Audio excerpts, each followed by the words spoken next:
Bismillahirrahmanirrahim. Assalamualaikum warahmatullahi wabarakatuh. Alhamdulillahi rabbil alamin, wassalatu wassalamu ala asyrafil anbiya'i wal mursalin sayyidina wa maulana Muhammadin wa ala alihi wa sahbihi ajma'in. Qala rabbi shrah li sadri wa yassir li amri wahlul 'uqdatam min lisani yafqahu qawli. Subhanaka la ilma lana illa ma 'allamtana innaka antal alimul hakim. Allahumma 'allimna ma yanfa'una wanfa'na bima 'allamtana wa zidna ilma. Allahumma aghnina bil ilmi wa zayyinna bil hilmi wa akrimna bit taqwa wa jammilna bil 'afiyah. Allahumma ja'al qawli qawlan mu'athiran fi qalbi wa qulubil hadirin wal mustami'in. Allahumma dhakkirna ma nasina wa 'allimna ma jahilna. Wa sallallahu ala sayyidina Muhammadin wa ala alihi wa sahbihi walhamdulillahi rabbil alamin. Alhamdulillah, dulu kini dan selamanya kita rafa'kan kehadrat Allah Subhanahu wa taala. Pada malam ini dengan limpah kurniaan dan rahmat Allah taala kita dapat bertemu untuk menggantikan Al-Fadil Ustaz Imam Al-Mujahid Al-Hafiz kerana ada program bersama dengan majlis tilawah dan hafazan di Pulau Pinang. Jadi pada malam ini saya menggantikan tempat beliau, insya-Allah. Tuan-tuan dan puan yang dirahmati dikasihi sekalian, kita masih lagi di penghujung mengenai dengan kata tuan pengarang kitab kita ini mengenai dengan dosa. Kita sudah ambil dalam pertemuan yang telah lepas, dosa-dosa yang kecil itu tidak akan menjadi kecil di atas beberapa sebab, ataupun dosa-dosa yang kecil itu tidak menjadi kecil di atas 4 sebab utama. Tak jadi kecil. Asalnya dosa itu dosa kecil, tetapi kerana 4 sebab ini maka menyebabkan dosa yang kecil itu sudah tidak menjadi kecil lagi. Baik. Yang pertama kita dah sebut dah pada pertemuan yang lepas, iaitu al-isra wal mudawamah. Apabila seseorang itu sentiasa ataupun melazimi melakukan sesuatu dosa yang kecil itu, maka tuan pengarang kitab kita ini kata ianya tidak akan berkekalan dengan kecilnya itu dan dia akan bertukar menjadi dosa besar. Kemudian yang kedua, dengan kita memandang kecil, al-istisghar, al-istisghar, iaitu dengan kita memandang lekeh, memandang kecil, memandang remeh satu-satu dosa itu. Kemudian kita seka biasa je lah. Alah dosa kecil je. Kecil je. Itu dia panggil istihqar. Kemudian yang ketiga pada malam ini, iaitu al-farahu bis-saghirati wal iftikharu laha. Kita suka al-farah. Kita suka melakukan dosa-dosa kecil, kemudian kita berbangga dengan dosa kecil yang kita buat. Maka berhati-hatilah tuan-tuan dan puan, bila kita buat satu-satu dosa kecil lebih daripada dosa besar. Dosa kecil yang kita buat itu jangan sekali-kali kita rasa suka, kita rasa happy. Dan kadang-kadang ada di kalangan kita itu sampai boleh dia tunjuk di masyarakat ramai. Dia masukkan dalam Facebook, dia masukkan dalam TikTok, dan sebagainya, tanda kegembiraan dia bila dia melakukan satu-satu dosa. Maka tuan pengarang kitab kita ini memberi nasihat, memberi tunjuk ajar, bila kita melakukan dosa kecil jangan sekali-kali kita rasa suka. Sebaliknya kita kena rasa berduka cita. Kemudian yang kedua, wal iftikhar, dan kita rasa bangga. Tak boleh.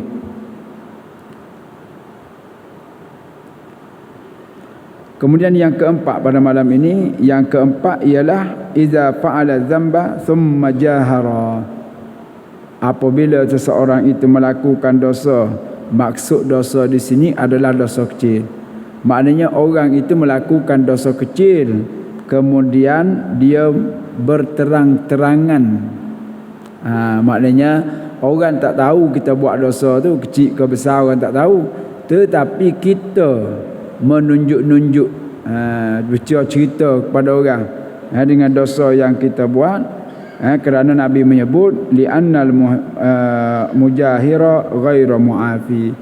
Orang yang menzahirkan benda-benda hak Allah Ta'ala sorok ni, dosa-dosa ni tuan-tuan dan puan, patutnya kita buat-buatlah kita seorang, jangan kita tunjuk kepada orang. Tetapi ada orang tu dia buat dan dia menunjukkan kepada orang, maka orang yang menunjukkan, khususnya menunjukkan dalam buat dosa ini, kata Nabi SAW, Allah Ta'ala tak maaf kepada dia. Bermakna tuan-tuan, bila kita buat dosa kecil ke lebih-lebih lagi besar, jangan kita tunjuk-tunjukkan kepada orang, jangan kita zahirkan kepada orang. Biarlah setakat kita saja. Takut-takut kita termasuk dalam mereka yang disebut oleh Nabi SAW, orang yang menunjuk-nunjuk, orang yang mendedahkan dosa ini, ialah orang yang tidak dimaafkan baginya. Baik. Habis di situ mengenai dengan dosa, dan juga bahayanya dosa, sebagai lanjutan daripada kata Ibnu Abbas radhiyallahu taala anhuma mengenai dengan bahawasanya orang yang melakukan kebajikan-kebaikan itu, Allah Ta'ala akan berikan kepadanya 5 perkara. Ingat tak dulu 5 perkara tu? Kemudian pada malam ini kita sambung lagi kata Sayyidina Abdullah ibn Abbas radhiyallahu taala anhuma. Dia kata apa?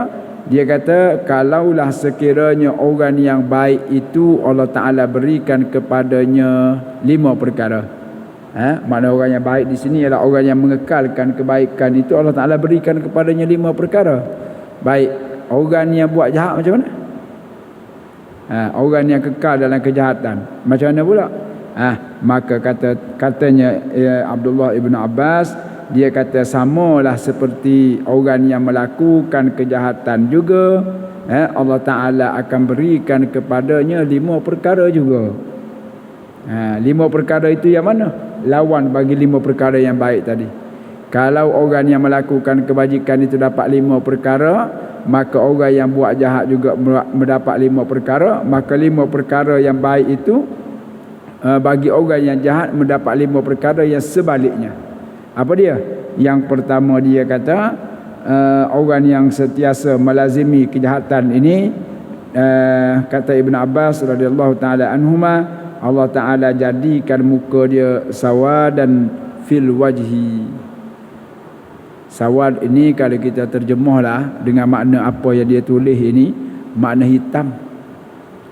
Sawad makna hitam.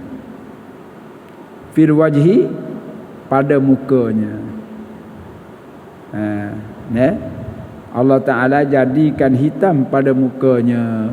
Tuan-tuan dan puan-puan, kita ni tidaklah kata hebat mana, tetapi saya yakin tuan-tuan dan puan-puan, bila tengok muka seseorang itu, daripada riak dan air muka seseorang itu kita dapat membaca. Orang ni boleh jadi kerana zahir apa yang disebut oleh Ibnu Abbas ini radhiyallahu taala anhuma. Apa dia? Allah Ta'ala campur dan jadikan orang yang sentiasa melazimi kejahatan ini dengan mukanya itu hitam. Allahu Akbar. Tuan-tuan, air sembahyang yang kita ambil itu, air sembahyang yang kita ambil itu, di segi simboliknya kita ambil basuh muka tu basuh muka lah. Kemudian Allah Ta'ala meminta dalam hukum fiqh, kita tak boleh nak sembahyang kalau tidak ada air sembahyang. Kalau kita nak puasa, tak ada air puasa pun tak apa. Kita nak haji, tak perlu ada air haji. Dan kalau kita nak apa? Kita nak zakat tidak perlu kepada air zakat. Tetapi bila kita nak sembahyang, kena ada air sembahyang. Maka kata almarhum tuan guru saya, dia kata apa? Dia kata air sembahyang yang kita ambil itu adalah simbolik. Basuh muka, basuh tangan, sapu air ke dahi, ni ke kepala, basuh sapu air ke telinga, basuh kaki. Itu adalah simbolik.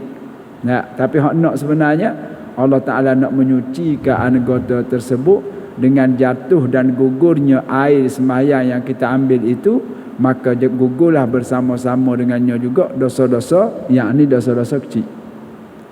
Tu situ nak ya.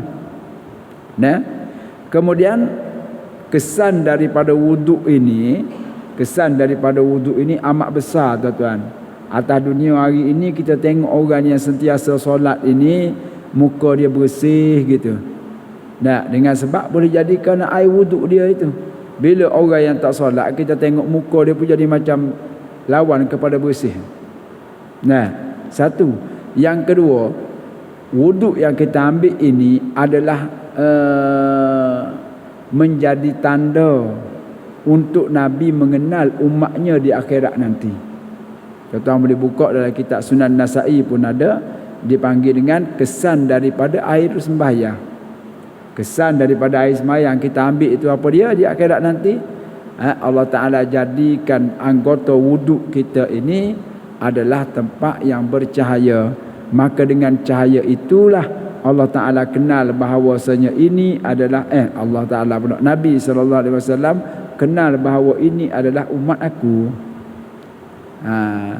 Jadi orang yang ada, tuan-tuan dan puan-puan yang ada di dalam masjid ini ataupun yang mendengar live kita di saat dan ketika ini, janganlah pula ambil air sembahyang lepas tu tak sembahyang. Sebab apa? Sebab Nabi katakan tempat wuduk itu, anggota wuduk itu akan mengeluarkan cahaya dan Nabi akan dapat kenal daripada cahaya itu adalah umatnya. Maka nak ambil jalan shortcut, senang cerita, air semayang kita ambil, tapi semayang kita tak boleh gitu tuan-tuan. Tak jadi, tak aci. Tak aci. Dia kena ambil air semayang dan sembahyang. Nanti bila kita mati nanti, anggota wuduk kita ini akan bercahaya. Daripada cahaya itulah Nabi kenal bahawa ini daripada umat dia. Maka tak rugilah tuan-tuan kita ambil wuduk. Tak rugi pun. Kerana kepentingan dunia pun dia ada, lebih-lebih lagi kepentingan akhirat. Kemudian yang kedua, wazulmatan fil qalbi. Ni yang kita takut ni. Yang kedua ni. Apa dia? Allah Ta'ala jadikan kegelapan dalam hati. Hati siapa? Hati orang yang buat ataupun orang yang mengekalkan dengan kejahatan, dosa ataupun maksiat. Allah Ta'ala campurkan dalam hatinya itu kegelapan. Maka tuan-tuan dan puan-puan, kata almarhum tuan guru saya, dia kata, apakah yang kita boleh belajar daripada siang dan malam? Dengan adanya siang dan adanya malam, apa yang kita boleh belajar? Falsafah daripada siang malam ni apa dia? Maka kata almarhum tuan guru saya, dia kata bila kita ini malam, bila malam kita terhenti untuk nak melakukan pekerjaan kerana apa? Kerana malam ataupun kerana gelap. Dan bila siang kita boleh buat kerja kerana apa? Kerana siang. Kerana siang dan siang itu adalah cerah dan kita boleh tengok apa benda yang kita nak tengok dan kita boleh buat kerja apa yang kita nak buat kerja. Maka sebab tu kata almarhum tuan guru saya, falsafah daripada malam itu ketahuilah bahawasanya dengan malam itu mengajar kita ataupun pengajaran dan falsafah yang kita ambil daripada malam itu ialah ada benda yang ulama kita kata ada benda yang kita boleh buat dan ada benda yang kita tak boleh buat. Falsafah daripada malam. Tuan-tuan, siapa begitu sekali ulama kita kaji dah. Malam itu ada falsafah dia, siang ada falsafah dia. Maka tuan-tuan dan puan, Allah Ta'ala sendiri bertanya dalam Al-Quran. Cuma saya tak ingat dalam surah apa. Tuan-tuan boleh tengok dalam handphone tu. Allah Ta'ala tanya, adakah sama di antara orang yang hal yastawil ladzina ya'lamuna wal ladzina la ya'lamun? Adakah sama di antara orang yang tahu dengan orang yang tidak tahu? Dan adakah sama orang yang ada cahaya dengan orang yang tidak ada cahaya? Maka jawapannya tidak sama. Tidak sama. Atas dunia hari ni tuan-tuan, kalau kita gelap, nak berjalan macam mana gelap? Kita boleh berjalan tu sebab apa? Sebab ada lampu. Lampu jalannya, lampu keretanya, lampu handphonenya, slide yang kita bawa tu, lampu suluh yang kita bawa. Maka sebab tu kita boleh berjalan. Tapi cuba tak ada lampu tu, macam mana? Tak boleh berjalan. Maka begitulah kiasannya. Sebab itu tuan-tuan boleh tengok dalam suratul Hadid. Tuan-tuan boleh tengok dalam suratul Hadid. Allah Ta'ala kata dalam memuji orang-orang mukmin ini. Dalam surah Al-Hadid Allah Ta'ala kata orang mukmin itu berseronok sukaria dengan cahaya yang ada pada mereka.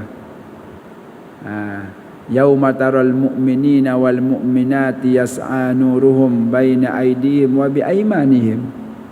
Pada hari kamu akan tengok orang-orang mukmin laki-laki dengan orang mukmin perempuan, bersukarialah mereka itu sambil menyebut dengan kebajikan-kebaikan antara satu sama lain, dan bersukaria dengan nur ataupun cahaya yang ada pada mereka.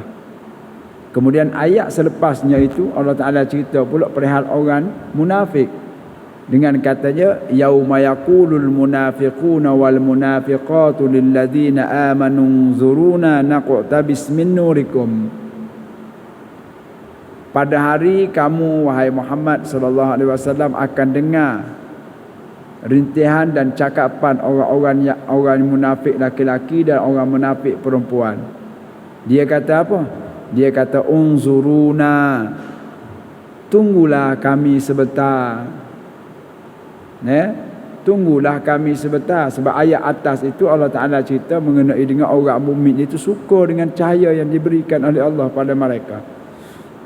Maka ayat di bawah itu Allah Ta'ala kata pada hari kamu akan dengar, satu hari nanti orang munafik laki-laki, orang munafik perempuan akan berkata. Dia kata kepada siapa? Dia berkata kepada orang mukmin.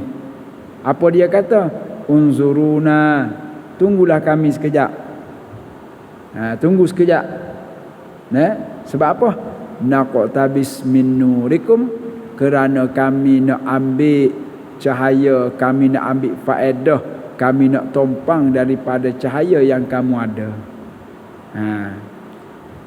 Bandingannya, kalau kita orang yang ada lampu, kita boleh berjalan. Gelap mana pun jalan itu kita boleh berjalan. Sebab apa? Sebab kita ada cahaya. Maka itulah kiasannya orang mukmin, sama ada lelaki ataupun perempuan. Kemudian pada malam yang gelap, bila kita tidak ada lampu dan kita tidak ada cahaya, maka kita nak berjalan macam mana? Maka itulah kiasan bagi orang munafik laki-laki dan juga perempuan. Lalu meminta-minta, wahai orang mukmin, tunggulah sekejap. Tunggu nak buat apa? Tunggu kami nak ikut belakang untuk nak menopang cahaya. Nak menopang cahaya. Min nurikum qila irji'u wara'akum faltamisu nura. Lalu Allah Ta'ala menyebut akan keluar satu perkataan ataupun suara yang akan berkata, dia kata macam mana? Kamu pergilah ke belakang. Pergilah ke belakang.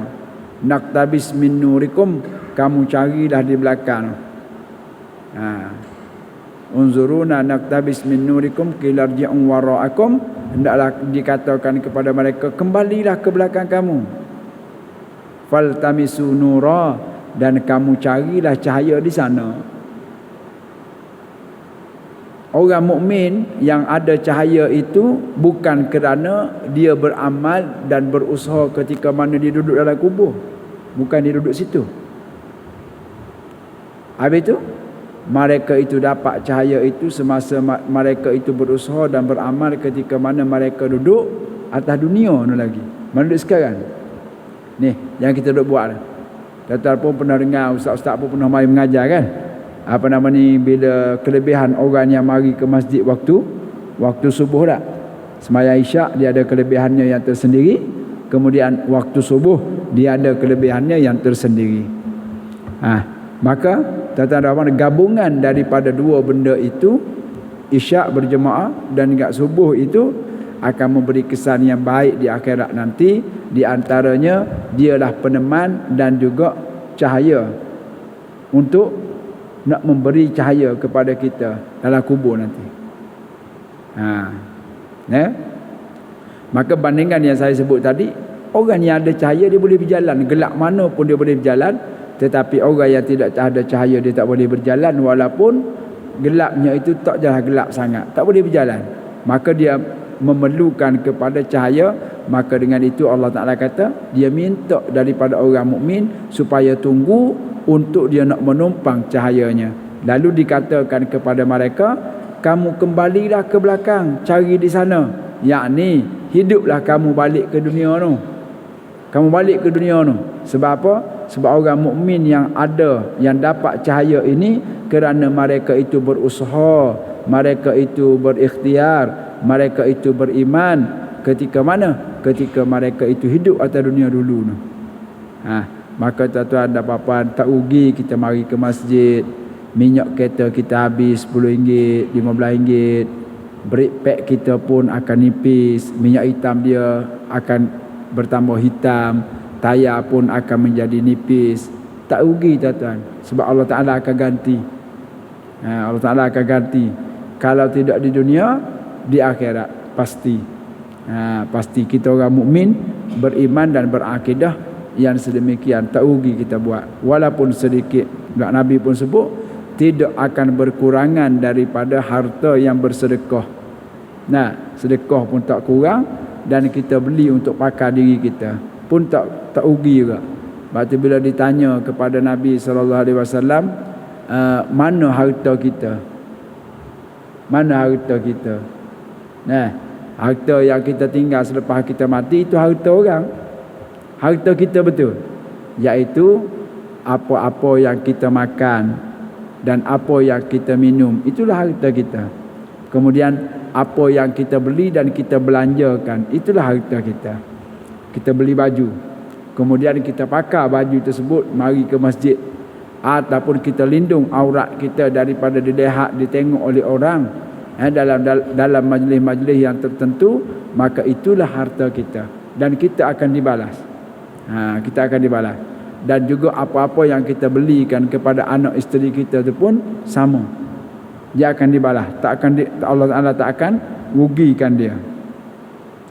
Maka yang kedua, kata Ibnu Abbas radhiyallahu taala anhuma, Allah Ta'ala akan jadikan di dalam hatinya itu gelap. Saya rasa saya pernah sebut dah sebelum daripada ini, mata kita ni walaupun dia tak raba dekat, tak raba jauh, dan tak ada penyakit kecil manis, dan tak ada penyakit apa-apa pun, kalau dia gelap pasti dia tak dapat tengok. Betul tak? Betul tak? Kalau mati cahaya ni dapat tengok tak? Tak dapat tengok. Walaupun mata kita tu tak sakit, mata kita tak rabun dekat, tak rabun jauh, tak ada penyakit apa pun, tapi tak dapat tengok. Sebab apa? Kerana ada benda yang menghalang, iaitu cahaya. Tak ada cahaya. Maka kalau mata ini tak boleh melihat sesuatu benda yang ada di hadapannya kerana gelap, kerana tidak ada cahaya, maka mata hati yang kita panggil basirah, maka hati juga, dia juga tak boleh nak melihat sesuatu benda untuk nak menunaikan kerjanya itu. Kerana apa? Kerana tidak ada cahaya, kita panggil cahaya hidayah, taufik, hidayah, cahaya baca Quran dan sebagainya tu, maka dia juga tak boleh berfungsi dengan baik. Maka oleh yang demikian, Tuan-tuan dan puan-puan semua, marilah kita jaga hati kita. Jaga hati kita. Daripada mana? Daripada hitam ataupun gelapnya hati. Kerana dosa itulah sebab utama. Dosa itulah dan maksiat itulah di antara penyebab utama bagi gelapnya hati kita. Nabi SAW sebut dalam hadis yang makna hadis lebih kurang, apabila kita melakukan satu-satu dosa, lalu Allah Ta'ala akan titikkan dalam hati kita itu satu titik daripada titik hitam. Kalau kita buat 10, kita bayangkan gini je tuan-tuan, dalam air, dalam gelas ni ada air. Dalam gelas ni kita masukkan air. Bila masukkan air ataupun dalam botol ni teruslah. Dalam botol ni, sekarang ni botol ni jernih. Kita boleh tengok sebelah belakang dia. Kerana apa? Kerana dia jernih. Bayangkan kalau kita ambil satu nila ataupun satu warna, kita titikkan dalam dia, macam mana? Dah berubah. Itu baru satu titik. Cuba bayangkan kalau 10. Cuba bayangkan kalau 50. Dan sebagainya. Mengikut dosa seorang, maka menyebabkan air yang putih tadi sudah bertukar menjadi hitam, dan kita nak tengok pun tak nampak lagi sebagaimana awal air itu cerah dan bersih. Begitulah bandingannya bagi hati tuan-tuan dan puan-puan. Bila kita melakukan satu-satu dosa, maka Allah Ta'ala akan campurkan ke dalam hati itu satu nuktah ataupun satu titik hitam. Dan kalau 10 kali kita buat, dah 10 kali hitam dah. Maka bayangkanlah kalau dalam masa sehari itu kita buat dosa 20 kali. Allahu Akbar. Maka tuan-tuan, marilah kita sama-sama menjaga hati kita daripada dikotori dan juga daripada kegelapan. Kerana bila kita duduk dalam kegelapan, kita tak boleh hidup dan tak boleh nak berjalan ke mana-mana. Maka begitulah juga hati, bila dia gitu gelap, dia juga tak boleh nak melihat betapa pentingnya kebajikan, betapa pentingnya benda yang bernama pahala dan kebajikan. Dia tak nampak sebab dia gelap. Tapi kalau dia cerah, kita nampak. Kemudian yang ketiga, wawahanan fil badani. Dan juga Allah Ta'ala campurkan dalam hati orang yang sentiasa mengekalkan kejahatan ini ataupun maksiat ini, iaitu lemah. Lemah pada badan. Tuan-tuan, saya nak bagi peringatan sedikit. Ini bukan lemah pada bawah badan ya. Ini maksudnya lemah pada badan, bukan lemah pada benda yang bawah badan. Bukan. Lemah pada badan dalam arti kata apa? Bila kita nak buat kebajikan, kita rasa berat. Tu. Bukan kata kat orang, saya sendiri pun sama. Bila dah nak tengok pukul nak masuk waktu solat kan, kita pun kata, Allah, nak masuk dah waktu solat, baru lagi. Duduk sekejap, baru lagi. Tapi bagi orang yang Allah Ta'ala berikan kepadanya hati yang bersih, yang jernih, yang cerah, terang benderang, bila nak masuk solat tu, dia terlebih suka. Menjadi lemah pada tubuh badan mereka itu kerana dengan sebab dosa. Dan saya sebut dah pada pertemuan yang telah lepas, apabila kita melakukan satu-satu dosa, maka dosa yang kita lakukan itu seolah-olah memberi pertolongan kepada dosa yang akan datang. Dan dia akan menutup hati kita, akan menolak hati kita, akan menjauhkan hati kita daripada melakukan kebajikan. Kalau tuan-tuan tak percaya, cuba balik di rumah sekali, cuba buat apa yang dikatakan dosa. Buat. Nak tahu lagu mana? Maka dia akan seolah-olah dosa yang kita buat itu cuba membantu untuk kita nak lebih mudah, lebih senang, lebih ringan, lebih cepat untuk kita melakukan kejahatan dan maksiat yang akan datang. Maka begitulah sebaliknya. Bagi orang yang melakukan kebajikan kebaikan, maka seolah-olah perbuatan kebajikan yang dia telah buat itu membantu untuk memudahkan dia melakukan kebajikan kebaikan yang kedua, ketiga dan seterusnya. Nah, kali kita nak ambil misal mudah gini tuan-tuan, bila kita bangun pagi, orang yang sentiasa bangun pagi, dan saya yakin tuan-tuan dan puan-puan sudah menjadi kebiasaan dah bangun pagi tak? Bangun pagi, mandi-mandi ataupun ambil air semayang, lepas tu kita semayang ataupun kita baca Quran lah. Baik, orang yang beristiqamah dan berlaziman dengan benda-benda amalan ini, bila dia bangun sebelum subuh, maka hati dia berkobar-kobar untuk menunggu waktu subuh.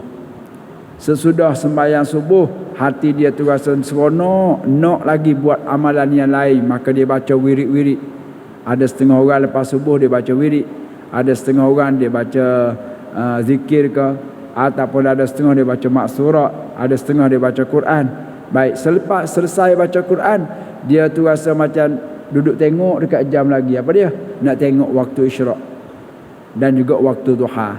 Tu seolah-olah perbuatan kebajikan yang pertama yang dia buat itu membantu dia untuk dia ringan, mudah, cepat untuk dia melakukan kebajikan kebaikan.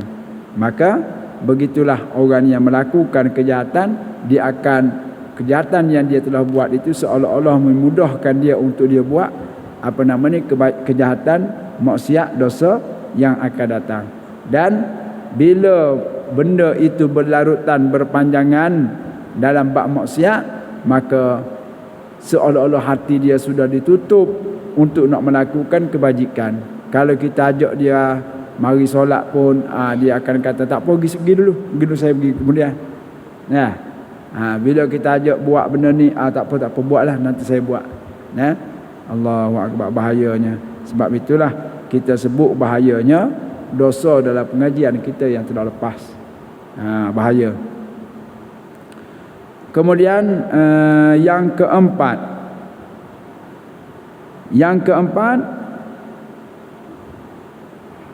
wa naqsan fir rizqi.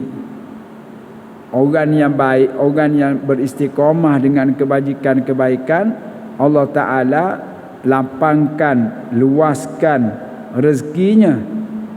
Dan ada pun orang yang mengekalkan kejahatan dan maksiat ini, Allah Ta'ala menyempitkan rezekinya. Menyempitkan rezeki, menyebabkan kita tengok dia bekerja daripada sebelum subuh lagi bekerja sampai ke waktu maghrib, sampai tak ada masa nak sembahyang subuh, maghrib dan isyak. Tetapi bila dia dapat harta, dia dapat upah, dapat gaji, seolah-olah gaji itu tak mencukupi pun untuk dia, sedangkan dia bekerja kuat. Tuan-tuan dan puan-puan, Sahibus Samahah Matan Mufti wilayah kita dahulu, Dr.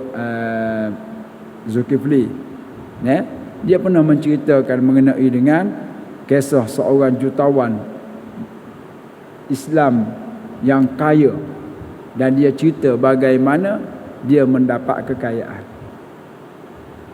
Dia cerita.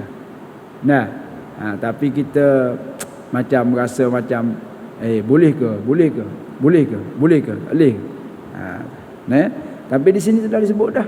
Sekiranya seseorang itu dia berkekalan dengan kebajikan dan kebaikan, maka Allah Ta'ala akan bukakan pintu rezekinya.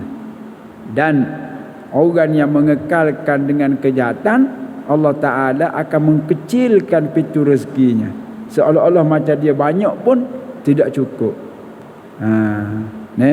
Waktu tuan-tuan dan puan-puan, yalah, tutup guru pondok kita lah, dia sangat menekankan kita ini supaya jangan sekali-kali kita tinggal solat. Asas dalam kehidupan, asas.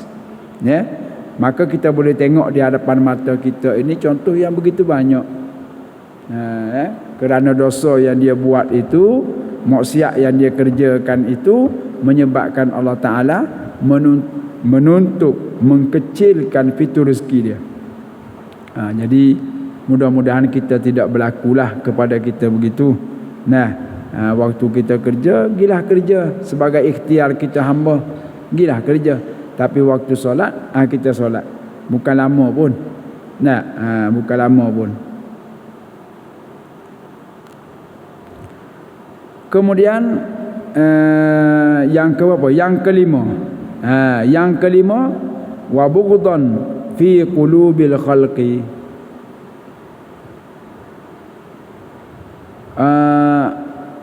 Kalau orang yang baik, orang yang kekal mengekalkan kebajikan, Allah Ta'ala campurkan ke dalam hati manusia itu suka dan kasih kepada dia. Tetapi orang yang mengekal dengan dosa dan maksiat ini, Allah Ta'ala campurkan ke dalam hati-hati makhluknya ini, sama ada makhluknya itu di kalangan manusia ataupun haiwan ataupun benda-benda lain daripada makhluk Allah Ta'ala. Allah Ta'ala campur apa dia? Allah Ta'ala campurkan ke dalam hati manusia rasa benci dan marah kepada dia. Ni benda-benda duduk depan mata kita, tuan-tuan. Duduk depan mata kita. Orang yang baik dengan kita, yang sentiasa tolong kita, lebih-lebih lagi waktu kita susah, bila dia meninggal, dia sudah meninggal, dia sudah mati, maka bila tempoh masanya tu kita akan ingat kepada dia. Contohnya, ada di kalangan orang di Kuala Lumpur kita ini, bila musim-musim puasa, sebelum raya, ataupun musim cuti sekolah dan nak buka sekolah, maka dia ada beri sumbangan kepada orang-orang tertentu yang baik dan rapat dengan dia tu.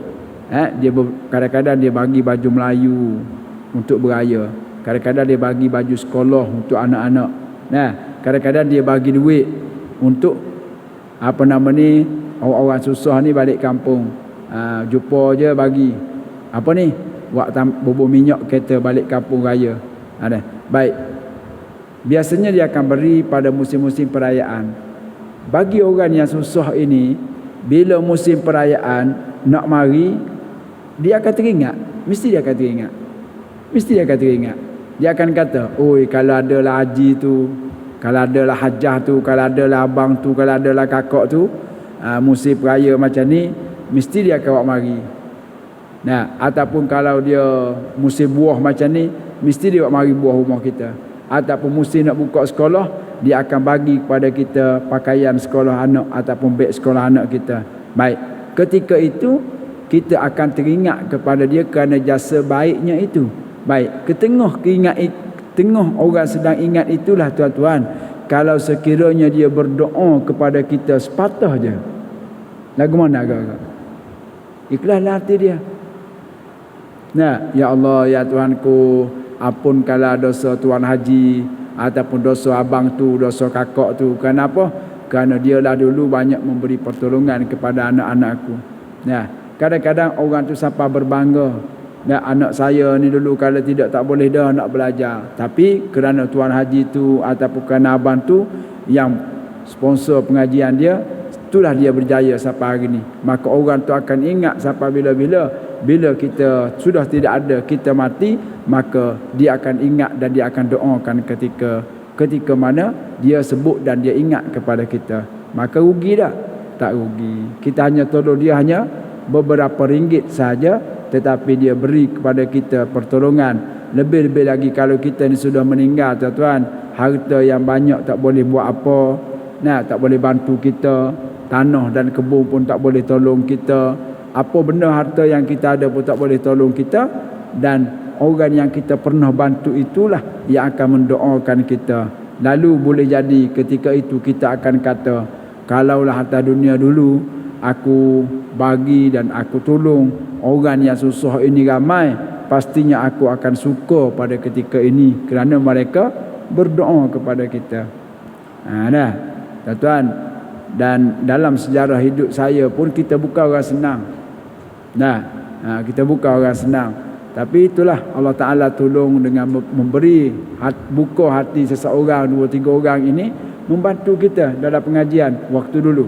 Tapi Masya Allah, tabarakallah, orang yang baik ini umur dia seolah-olah macam tak panjang.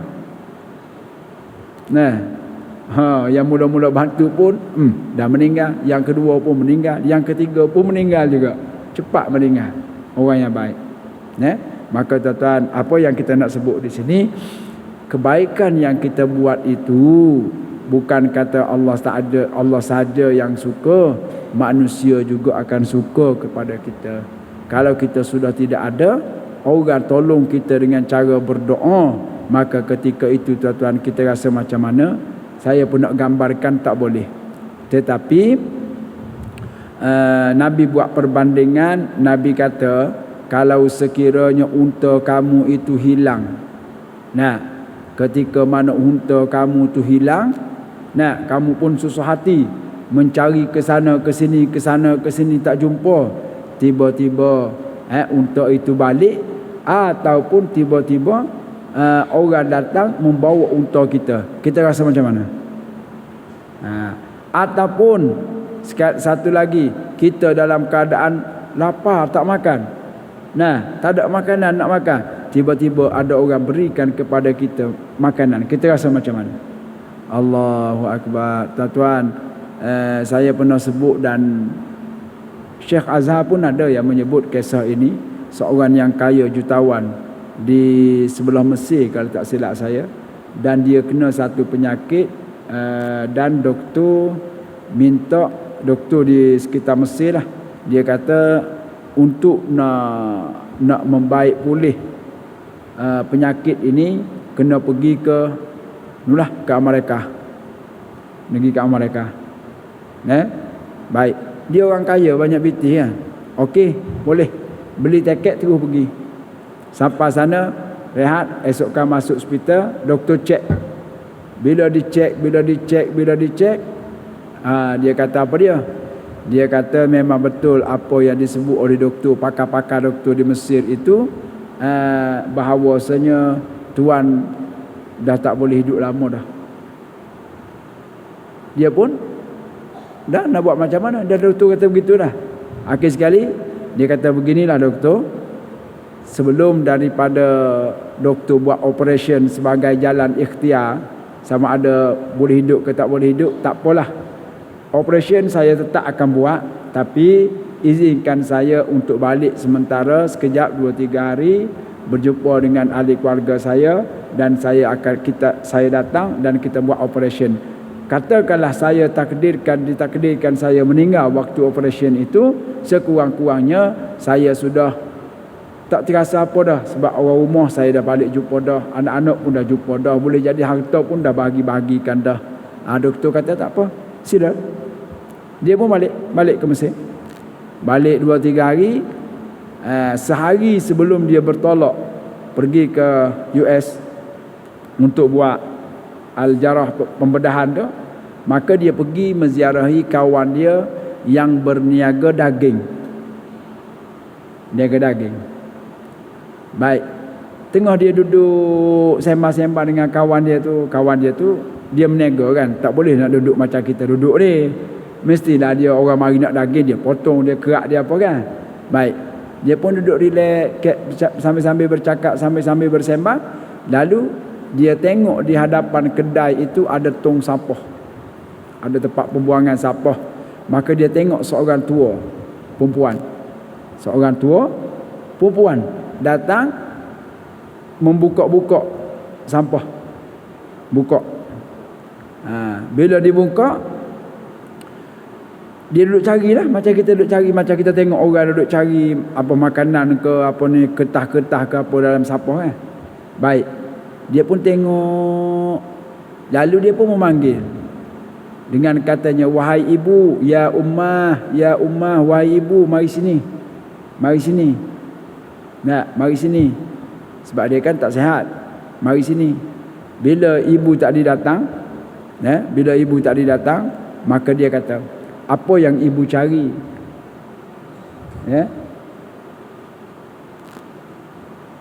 Oh, dah. Kita bagi laluan kepada azan jap.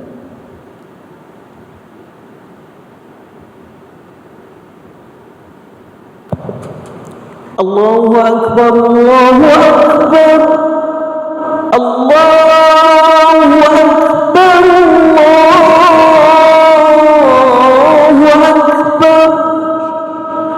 أشهد أن لا إله إلا الله أشهد أن لا إله إلا الله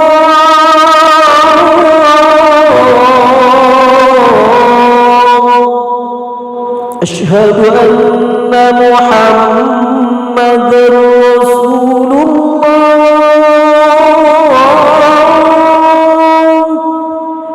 أشهد أن محمدا رسول الله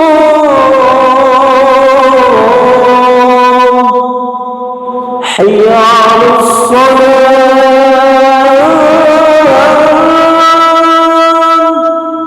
حي على الصلاة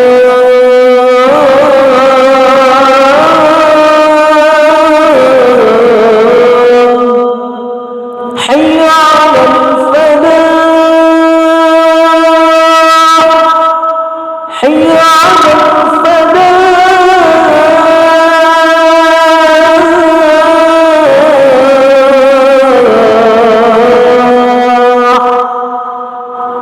الله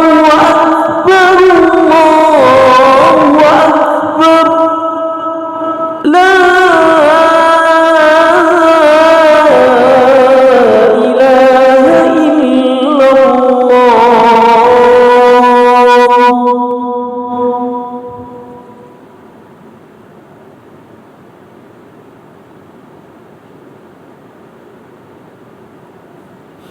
Sekejap je tuan. Bila dia mari, bila ibu tu mari, lalu dia bertanya, wahai ibu, apa yang kamu cari? Dia kata, aku mencari keteluan daging untuk aku masakkan kepada anak-anakku, kerana Allah Ta'ala telah merezekikan kepada aku 4 orang anak perempuan dan mereka tidak pernah merasai bagaimana nikmat daging, sama ada sup ke tulang ke apa benda ke, selama setahun. Oh, dia kata begitu ke? Tak apa. Lalu dia kata kepada kawan dia yang meniaga daging, wahai kawan, kalau sekiranya ibu ini datang nak mari, kamu bagilah setiap hari 1 kilo. Kamu bagi kepada dia 1 kilo. Maka makcik tadi ataupun ibu tadi kata, tak payah, banyak sangat 1 kilo. Aku tak nak 1 kilo. Bagi sikit pun tak apa dah, aku nak balik masak untuk hari ni je. Maka dia kata, tak. Mak akan datang ke sini setiap hari, ambil sebanyak 2 kilo sehari. 2 kilo sehari. Mak datang sini ambil 2 kilo balik. Maka okey, tak apalah. Tanya kawan dia, berapa jumlah semua tu? 2 kilo sehari selama 1 tahun ke berapa dia sponsor. Okey, kira-kira dia bayar. Ketika tu juga Allah Ta'ala memberikan sebagai istijab doa seorang ibu tadi. Dia kata apa? Ya Allah, ya Tuhanku, orang ini telah memudahkan kepada aku, maka mudahkanlah kepada dia. Maka dia balik di rumah, anak dia tengok, ya Allah, bagaimana ayahku sudah berjalan sekarang tidak seperti sebelum. Maka dia cerita kepada anak dia, maka anak dia menangis. Lekas cerita, dia pergi ke sana, sampai ke sana dan dia diperiksa. Bila diperiksa, penyakit yang dia sedang alami itu, yang katanya tak boleh hidup lama dah, doktor pun terkejut. Kenapa? Sebab dah tak ada dah, penyakit itu tak ada. Maka doktor itu, kerana dia bukan orang Islam, lalu dia kata, kamu pergi berubat di mana? Maka dia kata, aku berubat dengan Allah Ta'ala. Kerana dia tidak tahu dah, maka dia sebut begitu. Itulah tuan-tuan dan puan-puan, kalau sekiranya kita beri kepada seorang itu, kebetulan dia juga menerima pemberian kita itu dengan ikhlas, dan dia sepatah dua, dia sebut, dia doa kepada Allah Ta'ala dengan keikhlasan hati dia, buka arasy Allah Ta'ala, terima tu doa dia. Itulah tuan-tuan, saya pernah sebut kepada ada anak murid saya yang agak kaya jugalah, bagi pandangan saya sakit, saya sebut begitulah, tuan, puan kaya, pergilah cari anak-anak yatim, siapa-siapa yang perlu, dan berikan kepada mereka bantuan. Kalau nak sebut suruh berdoa pun sebut, tak nak sebut pun tak apa. Supaya bila kita bagi, dia terima dan dia berdoa, ya Allah, ya Tuhanku, sebagaimana dia permudahkan urusan aku, maka permudah sekalilah urusan dia. Ataupun dia kata, ya Allah, ya Tuhanku, orang ni sakit, tolonglah berikan kepadanya kesihatan. Itu yang kita nak. Sekiranya Allah Ta'ala terima doa itu, maka 500, 200, hatta 1000 yang kita berikan itu kecil tak? Kecil tuan-tuan, nak dibandingkan dengan harga kesihatan kita. Wallahu a'lam. Subhanakallahumma hamdika asyhadu an la ilaha illa anta astaghfiruka wa atubu ilaik. Bismillahirrahmanirrahim. Al-insanu lafi khusr illal ladzina amanu wa 'amilus solihati wa tawassaw bil haqqi wa tawassaw bis sabr. A'udzu billahi minasyaitonir rajim. Sallallahu alaihi wasallam. Allahumma 'allimna ma yanfa'una wanfa'na bima 'allamtana wa zidna ilma. Allahumma inna na'udzubika min ilmin la yanfa'una qalbi la yakhsha wa nafsin la tashba' wa la yasma' wa na'udzubika rabbana min hadhil arba'. Sallallahu alaihi wasallam Muhammad wa ala alihi wa sahbihi. Alhamdulillahirabbil alamin. Wassalamu alaikum warahmatullahi wabarakatuh.